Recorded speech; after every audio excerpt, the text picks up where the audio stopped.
partager non pas cette éventualité, mais cette certitude. L'essentiel étant de partir avec lui. Voilà, bien, on va lire un passage assez long, dans la première épître de Paul aux Corinthiens, au chapitre 12, et au verset 12. 1 Corinthiens, chapitre 12, verset 12.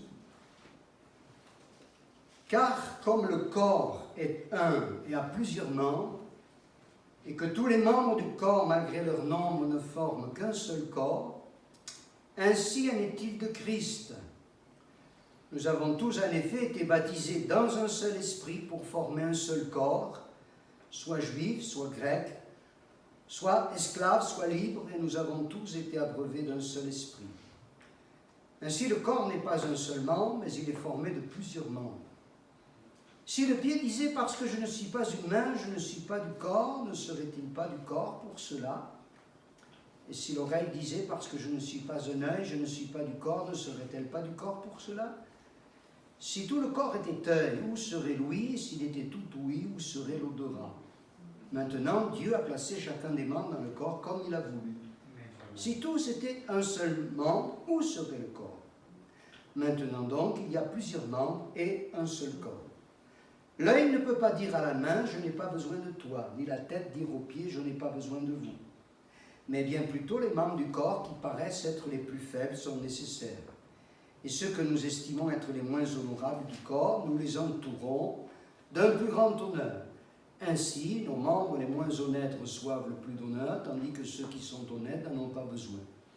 Dieu a disposé le corps de manière à donner plus d'honneur à ceux qui en manquaient, afin qu'il n'y ait pas de division dans le corps, mais que les membres aient également soin les uns des autres. Et si un membre souffre, tous les membres souffrent avec lui. Et si un membre est honoré, tous les membres se réjouissent avec lui. Vous êtes le corps de Christ et vous êtes ses membres, chacun pour sa part. Amen. Voilà, dans la parole de Dieu, l'Église est représentée par plusieurs symboles. Par exemple, un temple, dont le Seigneur est le Dieu saint qui demeure à l'intérieur de ce temple. L'Église est présentée aussi sous l'image, la forme d'un troupeau, dont il est lui, le Seigneur, le berger. Encore l'épouse, dont il est, lui, Jésus, l'époux divin, l'époux céleste. Et également, l'Église est présentée dans la parole de Dieu, dans plusieurs passages, on aurait pu en lire d'autres, comme un corps, le corps de Christ. Il est la tête, le chef, hein, c'est pourquoi un chapeau on appelle le couvre-chef. C'est lui, Jésus, qui est la tête, le chef. Et puis nous, ses disciples, et nous sommes les membres de ce corps. Et là, dans ce passage que nous venons de lire, les grands principes qui permettent le fonctionnement harmonieux du corps, donc de l'Église, nous sont présentés. Il est question là d'unité, hein, plusieurs membres, mais un seul corps. De diversité, quel défi! Nous sommes tellement différents les uns des autres, par notre âge, par notre éducation, par nos habitudes de vie, par nos origines, etc. Et le défi, c'est de faire avec des gens si différents un seul corps. L'utilité aussi. Chaque organe dans le corps a sa fonction et chaque organe est au service de l'ensemble du corps. Nous sommes serviteurs les uns des autres. Et vous savez, il y a un ancien président des États-Unis, Kennedy, qui disait à ses concitoyens « Ne vous demandez pas ce que l'Amérique peut faire pour vous, mais demandez-vous ce que vous pouvez faire pour l'Amérique. » Et à l'égard de l'Église, c'est pareil, vous voyez. Il ne s'agit pas de se dire « Mais qu'est-ce que l'Église peut faire pour moi? Moi. » Et au contraire, qu'est-ce que je peux faire pour l'Église, pour mieux la servir? Puis il y a complémentarité, on ne fait pas tous la même chose. Et puis il y a solidarité. Quand un membre souffre, tous les membres souffrent avec lui. Quand un membre est honoré, tous les membres se réjouissent avec lui. Alors, on va insister ce soir un petit peu plus particulièrement sur ce principe, cette nécessité de l'unité. Voilà, notre corps est un. Vous avez remarqué, hein, il ne manquerait plus que ça, que la main s'en aille d'un côté, le pied de l'autre. Non, non, les membres, bien que différents, eh bien, sont unis, associés les uns aux autres, et c'est terrible quand, par exemple, un membre atteint de gangrène, l'autre doit être amputé. C'est le corps entier qui souffre. Le corps, il doit être uni. Alors, notre unité, elle se réalise d'abord par le sacrifice de Jésus. Voilà, nous avons l'habitude de dire, et c'est vrai, que Jésus est mort pour nous. Hein. L'Écriture dit quelque part qu'il est mort en rançon pour tous. Chacun d'entre nous, personnellement, individuellement, peut s'appliquer cette vérité. Jésus est mort pour moi, afin que le pécheur que je suis puisse être pardonné, puisse être sauvé. Mais il n'est pas mort simplement pour nous, en tant qu'individus. Il est mort aussi pour qu'ensemble, nous puissions former son corps spirituel. C'est écrit ça dans l'évangile de Jean, au chapitre 11, au verset 50. Voilà, il est question de Caïphe, le souverain sacrificateur. Voilà, les membres du Sanhédrin se sont réunis parce qu'ils ne savaient pas trop quoi faire et ils ont décidé de faire mourir Jésus. Terrible, hein? Et cet homme, donc, ce grand prêtre israélite, a dit ceci: vous n'y réfléchissez pas, qu'il est de votre intérêt qu'un seul homme meure pour le peuple et que la nation entière ne périsse pas. Or, il ne dit pas cela de lui-même, mais étant souverain sacrificateur cette année-là, il prophétisa, sans le savoir, que Jésus devait mourir pour la nation. Écoutez la suite. Et ce n'était pas pour la nation seulement que Jésus donc devait mourir, c'était aussi afin de réunir en un seul corps les enfants de Dieu dispersés. Voilà, Christ est mort pour que nous puissions être ensemble ce soir. Amen. Hein? Et que le corps de Christ, eh bien, soit manifesté sur toute la terre. Cette unité, elle se réalise donc par la croix, et elle se par le sacrifice de Jésus, par sa mort.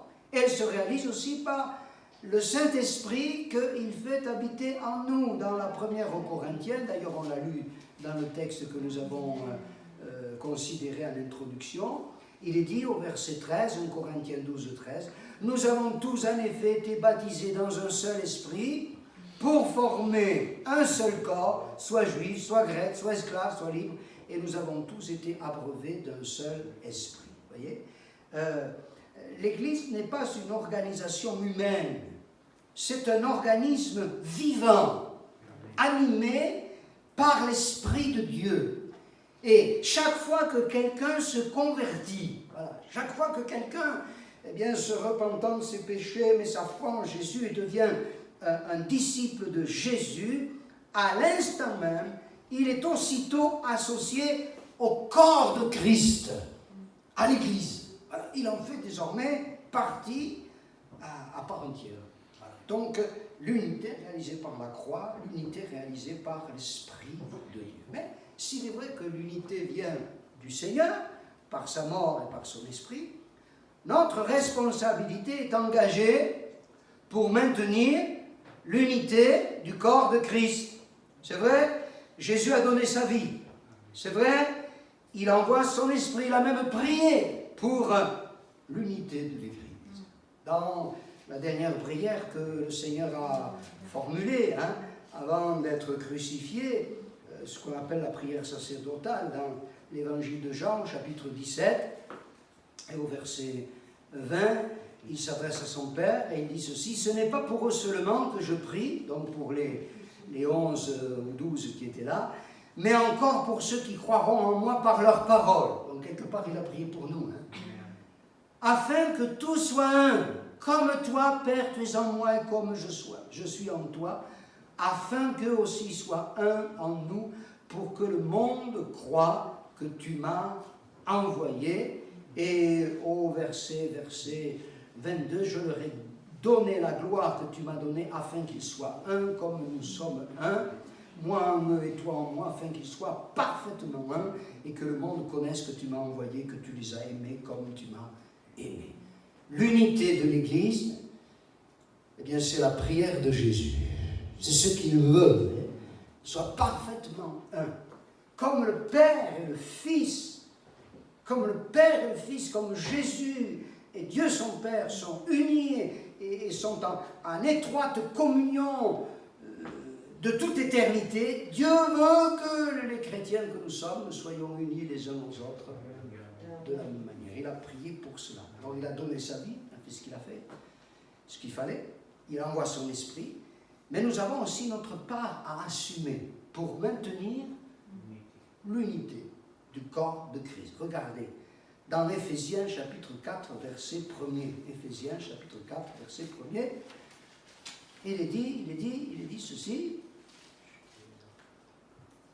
Éphésiens 4, verset 1, « Je vous exhorte donc, moi le prisonnier dans le Seigneur », oui, parce que Paul était en prison quand il écrit cette épître, « à marcher d'une manière digne de la vocation qui vous a été adressée, en toute humilité et douceur, avec patience, vous supportant les uns les autres avec charité, vous efforçant de conserver l'unité de l'esprit par le lien de la paix. Il y a un seul corps et un seul esprit, comme aussi vous avez été appelés à une seule espérance par votre vocation. » Voilà, pour que nous conservions l'unité de l'esprit, il y a des qualités de cœur que nous devons manifester. Alors, elles sont énumérées là. Hein? L'humilité, la douceur, la patience, le support mutuel. Parce que ça nous arrive d'être insupportables, mais chacun à tour de rôle. Hein? Vous supportant les uns les autres. La charité, c'est-à-dire l'amour, et la paix, un esprit pacifique, conciliant.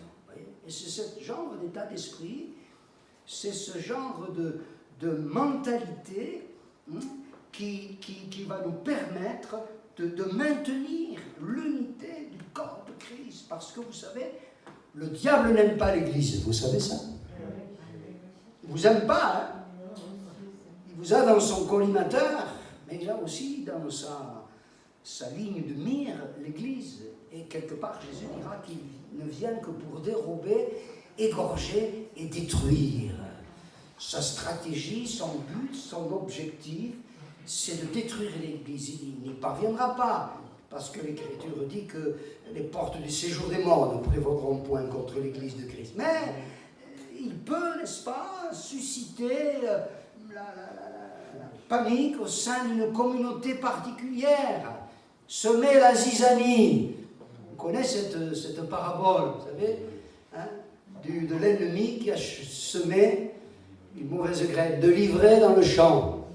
Alors c'est intéressant parce que en grec, l'ivraie, ça se dit zizanie. D'où l'expression semer la zizanie. Et le diable est expert pour faire cela. Et il faut que nous, par ce genre d'état d'esprit que nous venons d'envisager, la lecture de ce texte, eh bien nous puissions nous opposer à lui. Bien entendu, cette unité, il faut le préciser aussi, se fait autour de la parole de Dieu, de la saine doctrine, de l'enseignement des Écritures, jamais à son détriment.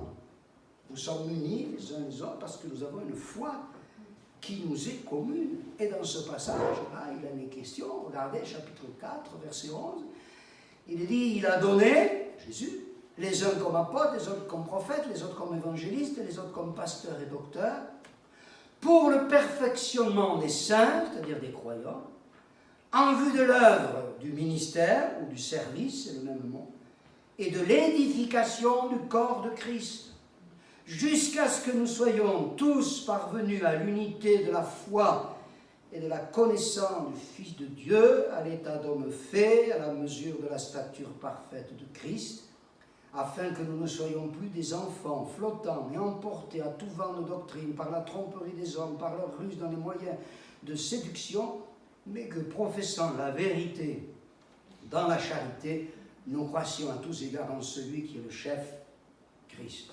Unis autour de la parole. Hein. Et le rôle des prédicateurs, c'est justement de prêcher la véritable parole de Dieu, pas leurs propres idées. Et au travers de cet enseignement fidèle qui sera dispensé, se réalisera l'unité du corps de Christ. Oui, nous sommes unis, mais on ne peut pas être unis avec n'importe qui. Il y a des gens, leur style, c'est un peu tout le monde il est beau, tout le monde il est gentil. Mais non, il y a des gens avec lesquels on ne peut pas être unis. On ne peut pas être unis de cœur avec ceux, par exemple, qui nient l'inspiration des Écritures et qui, par ailleurs, se prétendent chrétiens dans certains milieux qu'on ne citera pas. Eh bien, on remet fortement en cause l'inspiration des Écritures. On ne peut pas être unis avec des gens comme ça. Je ne vais pas changer de trottoir quand je les rencontre dans la rue, mais je ne peux pas être uni de cœur. On ne peut pas être uni avec ceux qui prêchent le salut par les œuvres. Hein, si tu fais ceci, cela et le reste, alors tu iras au ciel. Ou qui prient toutes sortes de personnages religieux, n'est-ce pas, et qui pensent que par leur intermédiaire, ils atteindront le cœur de Dieu.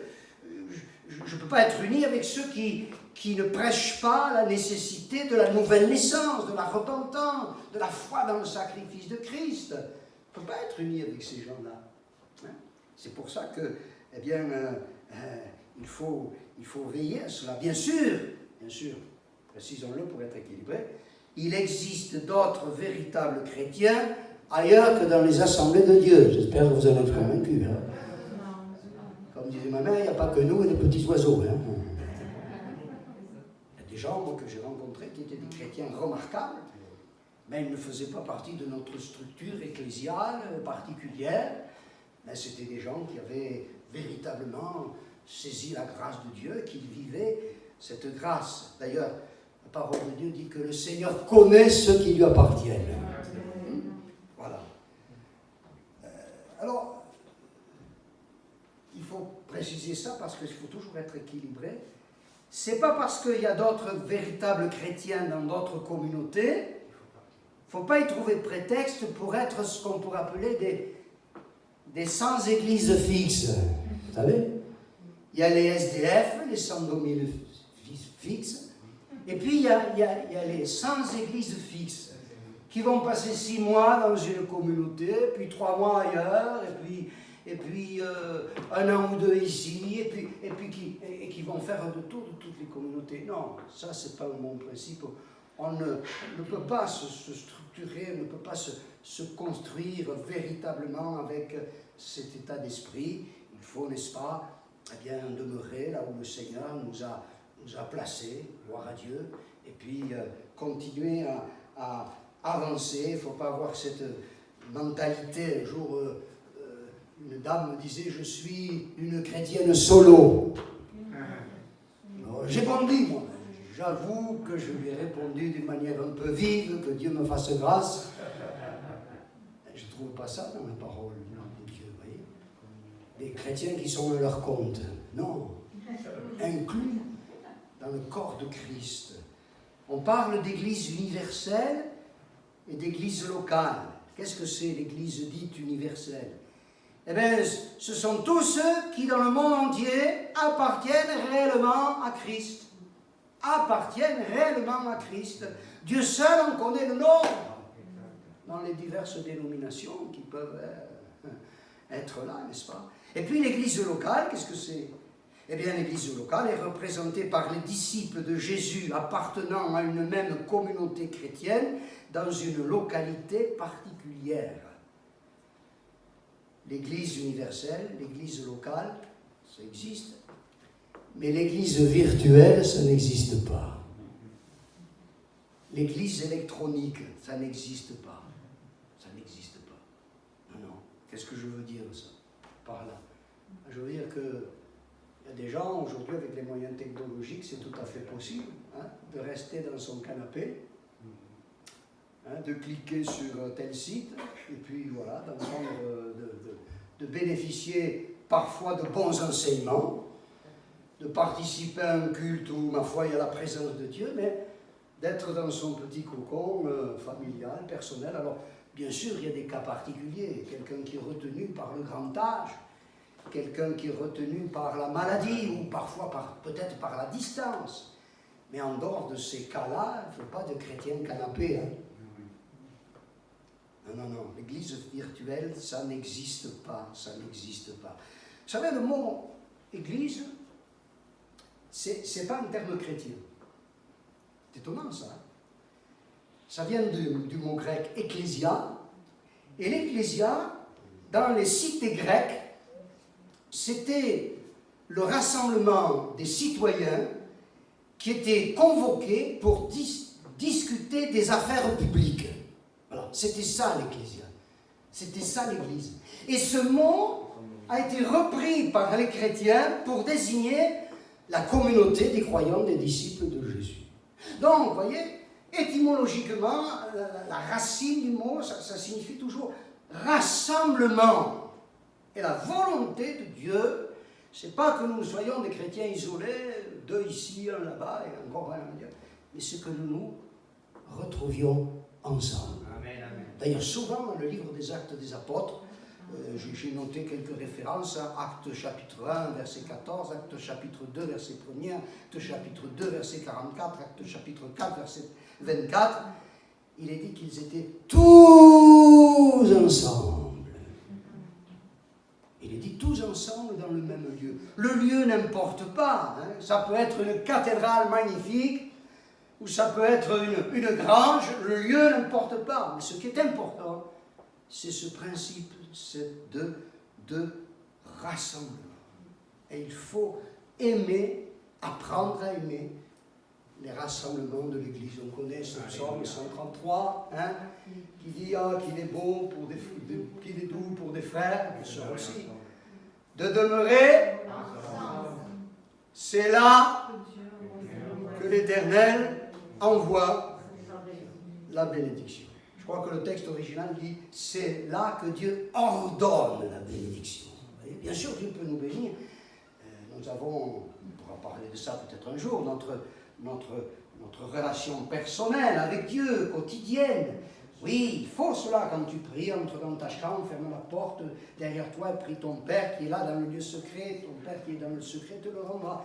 Mais il faut aussi qu'il y ait cet attrait, cet intérêt pour les rassemblements du peuple de Dieu. Alléluia. C'est là que Dieu nous fixe rendez-vous, n'est-ce pas? Alors cet objectif de l'unité doit être toujours poursuivi et il n'est pas inaccessible. Amen. Il y a un beau verset dans le livre des Actes. Vous savez, dans les Actes, on est, à première lecture, on est impressionné par les miracles, les prodiges, les résurrections, les nombreuses conversions. Mais il y a un verset qui a l'air de rien, si je puis dire, mais qui est remarquable. C'est dans le chapitre 4 et le verset, attendez voir, oui c'est ça, verset 32, 4, 32, il est dit, la multitude, on n'en est pas là encore, hein, enfin, la multitude de ceux qui avaient cru n'était qu'un cœur et qu'une âme. C'est pas beau ça? Ils étaient des milliers, puisque rien qu'à la Pentecôte, il y en a 3000 qui sont convertis. La multitude de ceux qui avaient cru n'était qu'un cœur et qu'une âme. Cependant, il faut être réaliste. Notre nature humaine nous joue parfois de mauvais tours. Pas à la vôtre, hein, parce que vous êtes des gens formidables. Mais moi, j'ai des problèmes avec ma nature humaine. Et c'est ainsi, du fait de notre nature humaine qui nous joue parfois de mauvais tours, c'est ainsi que surgissent des conflits dans l'Église. Des conflits dans l'Église. Et c'est pas neuf.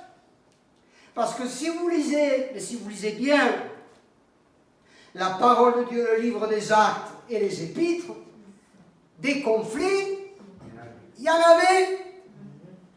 Conflits doctrinaux qui ont été tranchés par la parole de Dieu, parce que c'est elle qui doit toujours avoir le dernier mot. Conflits moraux. Parce que dans certaines situations, il faut prendre des mesures disciplinaires. Non pas parce qu'on veut jouer les oraux et couper les têtes, mais parce qu'il faut que certains désordres moraux soient considérés comme inacceptables au sein de l'Église.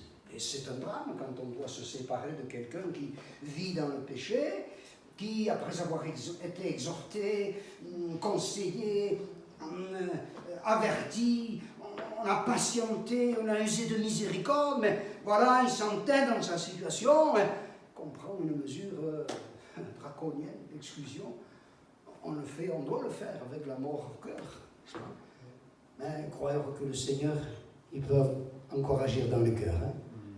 Conflits culturels, ethniques, et oui, dans l'Église primitive, il y avait des histoires à ce niveau-là. Dans l'acte 6, il y avait les hellénistes et les hébreux. C'est quoi ça? Alors les croyants hellénistes, c'était ceux qui étaient originaires de l'autre pays de la Palestine, en dehors du pays d'Israël. Et puis les hébreux, c'est ceux qui étaient les natifs du pays. Et alors, comme on dit chez moi, il y a eu des tchikaïas là, entre eux. Voilà. Les uns s'estimaient lésés, les uns par rapport aux autres. Alors il a fallu régler aussi ce problème, et les apôtres, avec beaucoup de sagesse, ont fait en sorte que ce problème culturel, ethnique, soit réglé par de sages mesures qui ont été prises. Conflit de convictions personnelles sur des points secondaires. Des fois, on se chipote sur des trucs, c'est pas possible. Mais là, elle a trouvé de vieux exemplaires de magazines chrétiens. Alors, un mois, c'était, il fallait l'arbre de Noël dans l'église. Le mois d'après, c'était, il ne faut surtout pas l'arbre de Noël dans l'église. Vous voyez, puis c'était joué comme ça, au ping-pong, un coup oui, un coup non. Mais qu'est-ce qu'on en a à faire de ça? C'est des convictions personnelles, vous voyez, sur lesquelles des fois on s'affronte, on se fait du mal pour pas grand-chose. Non. Et puis conflit de personnes, on va y venir. Les conflits doivent être évités, c'est vrai. Mais ils surgiront sûrement tôt ou tard. C'est dans le ciel que tout sera parfait. Pour le moment, nous sommes en marche. Comme disait un frère, en chantier. Il faudrait que chaque chrétien se promène, pas avec un masque seulement, mais vous voyez, avec une grande pancarte, en chantier. Voilà. Je ne suis pas fini encore. Prenez patience à mon égard. Dieu n'a pas terminé son œuvre. Oui, je sais. J'ai des tas de progrès à faire. Mais je suis en chantier. Mais le Seigneur va faire son œuvre. Et le Seigneur va faire son œuvre. Gloire à Dieu. Et notre maturité spirituelle en tant que croyant et en tant qu'Église en général se vérifie par notre capacité à savoir gérer et régler les conflits à la lumière de la parole de Dieu avec le secours du Saint-Esprit et sa sagesse. Amen. Et avec l'humilité requise. Parler de conflits de personnes, il faut de l'humilité. Il faut de l'humilité quand il y a un conflit entre deux chrétiens, ça peut arriver. De l'humilité pour savoir pardonner et de l'humilité pour savoir demander pardon. Eh oui, c'est cet état d'esprit qui plaît à Dieu, vous voyez. Regardez, dans Philippiens, chapitre 4, verset 2, il y a deux dames là, qui avaient des problèmes entre elles. Voilà. On va lire ça, chapitre 4, verset 2. J'exhorte Évodie et j'exhorte Syntyche à être d'un même sentiment dans le Seigneur. Il devait y avoir des atomes pas crochus. Et toi aussi, fidèle collègue, oui, je te prie de les aider, elles qui ont combattu pour l'Évangile avec moi, avec Clément, mes autres compagnons d'œuvre, dont les noms sont dans le livre de vie. Vous voyez, des femmes de valeur. puisqu'elles étaient les collaboratrices de l'apôtre Paul. Mais on ne sait pas pour quelle raison un conflit a surgi entre ces deux chrétiennes, ces deux sœurs, et l'apôtre Paul exhorte son collègue, serviteur de Dieu, responsable de cette église de Philippe, à faire en sorte que, on puisse les aider pour que l'affaire soit réglée, quoi. Et il faut voir cet état d'esprit, être des artisans de paix. Heureux ceux qui procurent la paix, dira Jésus, car ils seront appelés fils de Dieu. Voyez ? Lorsqu'on voit que des gens sont en conflit, il ne faut pas jouer les pompiers incendiaires, hein, mais au contraire travailler à apaiser la querelle, autant que peut se faire, sans prendre parti l'un contre l'autre. Alors, là, c'était deux dames, comme vous ne me disiez pas que je suis misogyne, les hommes aussi, ils avaient leurs problèmes, et pas les moindres hommes. Dites, Paul et Barnabas. Moi, cette histoire, je ne voudrais pas qu'elle soit dans la Bible. Hein? Mais elle y est. Regardez dans Actes chapitre 15. On va le lire un peu. Au verset 36. Au verset 36. Quelques jours s'écoulèrent, après lesquels Paul dit à Barnabas, « Retournons visiter les frères dans toutes les villes où nous avons annoncé la parole du Seigneur, pour voir dans quel état ils sont. » Barnabas voulait amener aussi Jean, surnommé Marc. Mais Paul jugea plus convenable de ne pas prendre avec eux celui qui les avait quittés depuis la Pamphylie dans leur premier voyage, et qui ne les avait point accompagnés dans leur œuvre.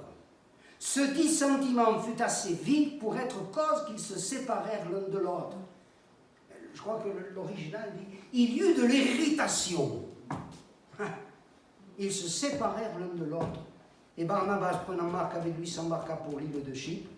Paul fit choix de Silas et partit recommandé par les frères à la grâce du Seigneur. Vous voyez ? Deux hommes éminents, des hommes de Dieu remarquables. Il dit de Barnabas que c'était un homme rempli du Saint-Esprit, un homme de bien, un homme de foi. Quant à Paul, pas besoin de le présenter. Hein. Et dans le voyage précédent, ils avaient fait une œuvre remarquable. Des églises avaient été fondées, des âmes sauvées, des malades guéris. Enfin, c'était formidable. Et puis Marc, qui les avait accompagnés dans leur premier voyage, les a laissés tomber. Il est revenu chez sa maman à Jérusalem. Il est revenu à Jérusalem parce qu'il y avait sa mère. Parce qu'il fallait les suivre, Paul et Barnabas. Hein.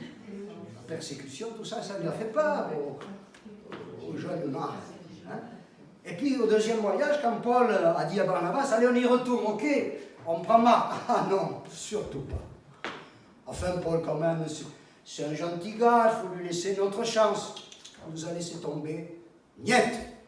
Et la mayonnaise a monté. Tant et si bien qu'ils se sont séparés l'un de l'autre. C'est pas beau, hein? Des hommes comme ça. Des hommes comme ça. Remarquez que le temps a passé. Et le problème a été résolu. Parce que plus tard, je pense des années plus tard, voici ce que Paul écrira à propos de Marc. Il n'avait pas voulu de lui, hein, il avait tiré un trait, une croix rouge, toutes les couleurs comme vous voulez sur lui. Mais voilà ce qu'il dit dans la deuxième épître à Timothée. Deuxième épître à Timothée, chapitre 4, et le verset 11. Voilà, il écrit donc à Timothée, Paul, et il lui dit ceci. Luc seul est avec moi, il est en prison, il va bientôt mourir. Prends Marc et amène-le avec toi, écoutez ça, car il m'est utile pour le ministère. Il faut croire qu'il avait changé le garçon, hein. Mais il faut croire aussi que Paul, il avait dû mettre un peu d'eau dans son lait. Et que la réconciliation a eu lieu. Et la paix se rétablit. Vous voyez ? Il faut travailler toujours dans ce sens. pour que l'unité soit maintenue. Amen. Voilà, moi je bénis Dieu parce que dans notre église à Carpentras, enfin, je ne suis pas le pasteur, c'est Alex, hein, peut-être que je suis un peu naïf, mais il me semble qu'il y a la paix. Amen. Hein? Voilà. Il faut la maintenir, cette paix. Il faut la maintenir. Parce que l'adversaire est là, il n'a pas pris la retraite. Hein. Et il fera tout ce qu'il faut pour venir à cette église. Ces jours-ci, là, nous avons rencontré des amis qui avaient appartenu à une certaine église et disaient qu'il y avait un temps de bénédiction, un temps où les gens venaient, des jeunes en particulier, il y avait des choses qui se passaient. Et puis, des chrétiens se sont blessés les uns contre les autres.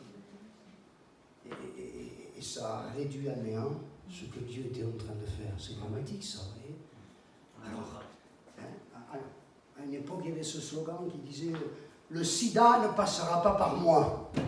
Eh bien, nous, chrétiens, on devrait dire la division, la séparation, le conflit non réglé ne passera pas par moi. Parce que je veux, par la grâce de Dieu, maintenir l'unité de l'esprit par le lien de la paix. Seigneur, tu as fait ton job, tu as donné ta vie sur la croix, tu as envoyé ton esprit. Et Seigneur, moi j'ai ma part à assumer en manifestant cet état d'esprit que nous venons de voir dans sa parole. Ce sera notre conclusion. Seigneur, aide-nous à faire en sorte que nous soyons, comme il le dit dans la prière sacerdotale, Jean chapitre 17, parfaitement un. Amen.